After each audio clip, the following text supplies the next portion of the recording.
हाय नमस्कार, कशा आहात मैत्रिणीनं तर साडी कुठेही कट न करता आपण डबल लेअरची गुढी बनवणार आहोत.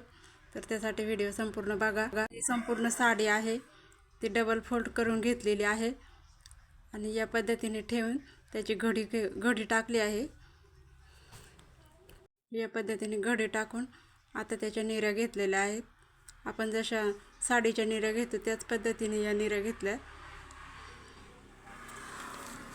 खूप सुंदर गुढी तयार होते आणि आपली साडीही वाया जात नाही. तर आता या एकसारख्या करून घ्यायच्या व्यवस्थित या पद्धतीने. कुठेही साडी कट केलेली नाही आणि हे बघा या अशी मी गुढी तयार केलेली आहे डबल लेअरची. खूप सुंदर दिसते ही गुढी आणि ही साडी आपण नंतर परत यूज करू शकतो. मिऱ्या व्यवस्थित सेट करून घ्यायच्या या पद्धतीने. आणि बघा किती सुंदर गुढी तयार झाली. व्हिडिओ आवडला असेल तर एक लाईक करा, सबस्क्राईब करा.